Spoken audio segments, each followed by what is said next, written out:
I believe like with my sport, because of the amount of people that are involved in it, you know, you're not just fighting the other guy that was trained by the other coach over there on the other side of the ring. You know, you're also fighting the referee.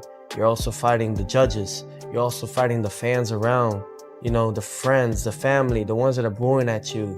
You suck, and trying to get in your head while you're like 9 years old.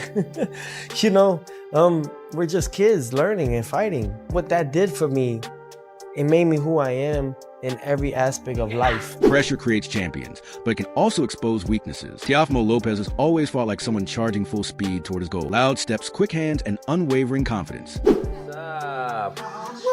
Oh my God. My father said, you gotta be an entertainer. He was seeing everybody else, all the other kids. He knew I could beat every kid. However, he just wanted to add a little bit more sauce into me. And what was it? He said, be different, have fun, enjoy yourself, entertain. And I always had that in me. I started boxing at the age of 6, officially. But before that, my father had me fighting and doing Taekwondo at 2 years old. So let's say from 2 all the way to 17, for 15 years, I didn't know where I was going. I didn't believe in myself like my father did. I did not. What my father instilled with me, and it stuck with me, were a lot of things that I could really say that has improved my living. Don't get hit. He always told me that. He's like, you know how to box, you know how to do this, just don't get hit. All he had to say was don't get hit, and I already knew what that meant. Yeah. 1, 2. Right hand again. Give me that right hand, baby. Give me that right hand. Oh, sure. Right here, like that. Don't show it. Okay, go. Come over here. Too fast for me. Go. Move that. That's it. From the Olympics to world titles, Lopez's career has always moved fast, like he never intended to stay in one spot for long. He wanted this fight because Shakur represents something Teofimo can't just overpower with emotion alone: control. It's what we've been waiting for, man. Working on drills, foot drills, hand-eye reaction, everything. You know, my guy, TA, Go Feet Formula, that's what's about to happen right now. I'm about to enter the whole matrix. That's my boy. He was the one that started. That's my boy. So like you know, we already here. Fight week is on, and we at the UFC Facility Center. I've never seen him this great since right after the Olympics when he turned pro. Like very explosive. But now he's a takeback, and we just trying to focus on that and going to the next level, man, and taking over the 140 weight division, and that's what we focus on right now. Their paths first crossed years ago. Both Olympians, both shaped for greatness, always mentioned in the same conversations, but never sharing the ring, like parallel lines, waiting for boxing to finally bring them together. Teofimo's style is all about power and confidence, sudden bursts that can change rounds and swing momentum in seconds. He's the kind of fighter who thrives on rhythm and quick reactions. So it's really just trying to just keep it going, you know, keep moving forward throughout the whole time and throughout the whole process, and mainly just have fun with it. You know, you gotta have fun with what you do. You know, I love this. You know, I haven't stopped doing what I've done because of the fact that I enjoy what I do. You know, this has been 20 years in the making, 20 years in this, you know, and I have so much to do and so much to prove within myself. So mentally, I'm prepared. Physically, I'm more than ready, you know, and emotionally, oh, I'm on fire, you know, I'm on fire with it, you know, because all I ever did was try to be great, you know, and it's no longer trying. I am great. And it's all about just continuing and holding that. So it's all about just staying humble throughout the process, keeping myself level-headed, and really just enjoying each day that we get, because tomorrow's never promised. When he's on point, like he was against Lomachenko or Josh Taylor, he looks untouchable, sharp, creative, and daring anyone to keep up. For the Stevenson fight, Teofimo trains closely with his father, Lopez Sr., focusing on rounds, discipline, and smarter combinations every day. That's the Teofimo Lopez experience. Brilliance mixed with risk, talent that can either deliver a huge win or unravel quickly. He's always chasing the moments that turn fights into unforgettable statements. I'll tell you like this. A lot of these people, they're so ambitious, and it's okay to be, you have to. But the thing is, sometimes you don't get it because you're probably not gonna carry it the right way. You're probably not gonna be a people's champ. You're probably just gonna spend all your money, like a lot of these fighters do, on yourself rather than giving back.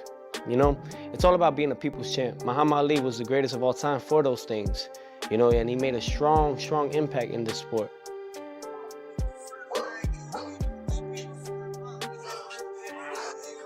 That's two. Mastery doesn't shout, shows in steady, consistent work. Shakur Stevenson has been building toward this fight as if it was always meant to happen. Step by step, never rushing, never losing focus. He's an Olympian too, but wired differently. Shakur learned early that the ring rewards those who think faster than they move. This matchup has been years in the making because Shakur doesn't chase opponents, he draws them in. And Teofimo has always been the loudest challenge waiting in the room. I like how he stay long and keep that angle. Yeah, he keep the angle. Keep his head off that Position, fucking man, line. just in case. Especially with somebody Good. fast like him with timing. You can't be out of position. Yeah. He strong as hell. He picked me up in there. It was fun though. Just to be in the ring with him, share the ring with him, test his IQ out a little bit, see some of the moves he's doing, and I'm gonna go take with me when I go fight. So I appreciate Dre. You gonna run it back again? Oh yeah, for sure. For sure. Shakur's style is all about subtraction, removing space, taking away options, and eroding confidence until his opponents are swinging at nothing and second-guessing their timing. He doesn't fight for flashy moments. He fights for full rounds, building pressure with clean punches, precise counters, and footwork that feels almost impossible to keep up with when you're chasing him.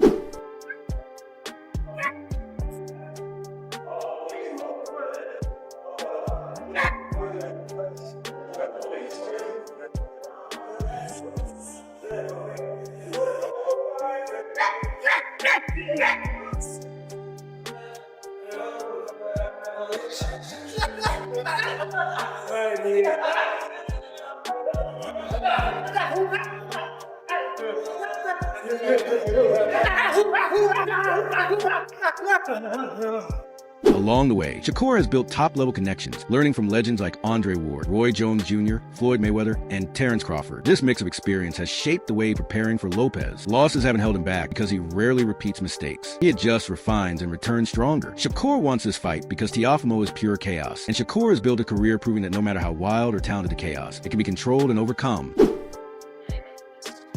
I was looking at It's looking bad today. That's how it's looking. Cole gonna break some, and if he don't break some shit, he gonna beat the fuck out of him. Over this. Oh, nice. Oh. What in reverse? We don't care who it is. We have no friends. Shakur, if his cousin get in the ring, he gonna get this smoke. If his brother get in the ring, he gonna get this smoke. We have no friends. Strictly. Tarver said this fight is like a classic chess match hidden inside a brawl, and it makes sense. He kept coming back to one simple truth. If Shakur controls the distance and owns the center of the ring, he wins. If Teofimo forces bursts and closes a gap, he can turn the night around. Tarver also highlighted the little things we often overlook: conditioning, mental focus, and the daily habits that keep a fighter sharp. Those household details can make all the difference when punches start flying. If you see Shakur controlling the distance, giving him angles, keeping that fight sort of in the middle, you gotta favor Shakur. But if he's on the back foot, if he's on the ropes, I mean, that's going to give Teofimo a lot of opportunity. And I can't stress enough how important that is when rounds 9 to 11 feel like lifelines. Tarver called Teofimo a combination puncher, someone who can throw both hands in quick succession and turn a clean sequence into a real problem. That's why he warned that Teofimo needs to press in short, controlled bursts, and not go all out blindly, because if he does, Shakur can punish him over a long, grueling stretch. What makes Teofimo, I believe, dangerous in this fight, he throws both hands in succession. He's a combination type puncher, and that always serves well if you got a real slick defensive fighter in there. Tarver even looked to history. When Teofimo faced Lomachenko or Josh Taylor, he transformed into a different fighter. So Tarver said the only version of Teofimo that can beat Shakur is that ultra-focused, ruthless version, moving his feet inside and attacking with intent. But he also reminded us that Shakur has the tools to stay calm and play the cooler, smarter chess game. Like I said, could be,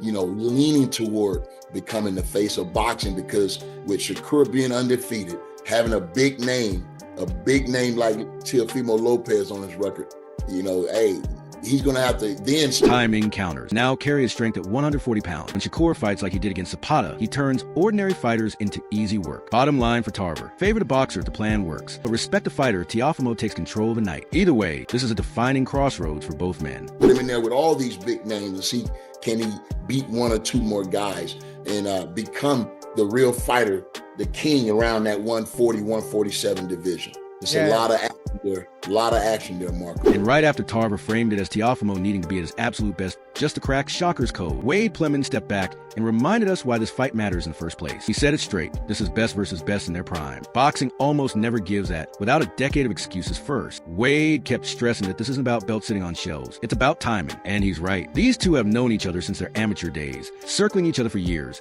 and now there's nowhere left to hide. Shakur has the same opportunity. This is Shakur's toughest test, no doubt about it.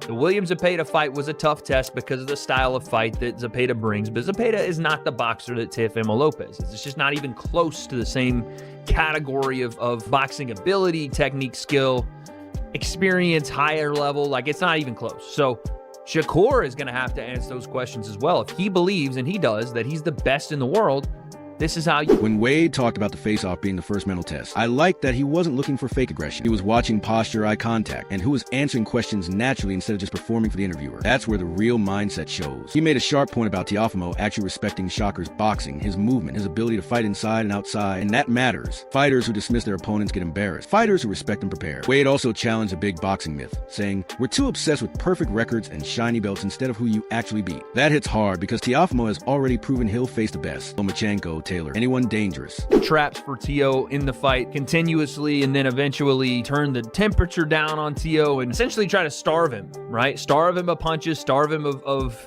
volume, starve him of momentum and rhythm, right? Like, Teo's a big-time rhythm. But Wade didn't give Shakur an easy pass either. He said it straight: this is Shakur's defining moment. The fight where you don't just look great, you prove it against someone who can punch back and think. When Wade broke down the weight issue, whether Shakur can carry it to 140, you could hear the skepticism, but without any hate. This isn't theory anymore. It's a reality check. The funniest part? Wade pointed out that while styles make fights, it's delusional to compare Zapata and Teofimo as if they're the same challenge. The way he framed it: this fight isn't about trash talk or social media hype. It's about whether Shakur's control can hold up against a fighter who won't be starved, and whether Teofimo's ambition can stay disciplined long enough to matter. That's not hype, that's pressure. And pressure always tells the truth. Feet with his movement, once he gets in that flow, it's a little bit tough to stop that ball rolling down the hill. If Shakur can just be an interrupter in this fight and interrupt timing, interrupt rhythm, interrupt momentum, I could see that being the way he wants to approach it, and frustrating. And right after Wade framed this fight as one about timing, ego, and who's really built for the moment, Breadman Edwards stepped in, sounding like the calm guy in a room who's already seen this movie 3 times and knows where the twists happen. Breadman basically said, relax with the disrespect. Treating this like Shakur is just going to walk through Teofimo is how people get embarrassed later. He acknowledged what we all see: Shakur's consistency is elite. He brings the same high-level performance every night. No mystery, no surprises, which is why the betting odds lean his way. But then Breadman flipped it, reminding us why Teofimo is a nightmare matchup when he's fully dialed in. Athleticism, explosiveness, and confidence can turn into something frightening in an instant. Give you a basketball analogy. Shakur Stevenson averaged about 25 points a game, right? But every game he scored about 23, 24, 27, 28. He just have a good baseline. Where Teofimo averaged about 22 points a game. Some games he only have 10, but other games he got 50. Gotcha. You understand what I'm trying to say? I love the basketball analogy he used. He compared Shakur to the player who gives you 25 points every night, steady, reliable, while Teofimo is a guy who might give you 10 or might drop 50 and set the building on fire. That's not inconsistency, that's volatility. And in boxing, volatility wins fights when it peaks at the right moment. Breadman also pointed out something people often avoid admitting. Teofimo doesn't freeze under pressure. He can be hot and cold. But when the lights are brightest, he's shown up against Lomachenko, Josh Taylor, even Barbosa. That matters far more than pretty scorecards. At the same time, Breadman didn't downplay the danger. He said Teofimo struggles when he has to chase movers, when he presses instead of lining up his shot, which is exactly the environment where Shakur thrives. That's the warning right there. Is that the guys who've given Teofimo movement and the guys who've tried to he's tried to press, he hasn't looked good. But when he's made fighters come to him and he can kind of like line them up for his counter punches a little bit better. So he's obviously a fighter that likes you to come to him more than a fighter that likes to come to you and kind of stalk you down. This fight isn't about roughing Shakur up or trying to bully him. It's about whether Teofimo can pull Shakur into his world without losing discipline. Breadman wasn't telling us to pick Teofimo. He was saying respect the ceiling. Because if Teofimo hits one of those 50-point nights, all the safe predictions go quiet, fast, better than any highlight or smooth shadow boxing. It's about identity under pressure. Teofimo chases explosive moments, always hunting the night, where chaos overwhelmed control and raw force wins. Shakur chases mastery, the slow suffocation of mistakes, the wind that doesn't explode but lingers. Every voice we've heard, Tarver, Wade, Breadman, keeps returning to the same truth from different angles. If Shakur keeps the fight small, clean, and disciplined, he turns this into a long, frustrating night for Teofimo. But if Teofimo finds rhythm without losing structure, he can change everything in seconds. There's no safe outcome here. No easy script. Just two Olympians who've been circling each other for years, finally colliding while they're still sharp, still hungry, still dangerous. That's why this fight matters. Whoever comes out on top, someone's story changes forever. Drop your take in the comments. Debate it. Shakur's control versus Teofimo's volatility.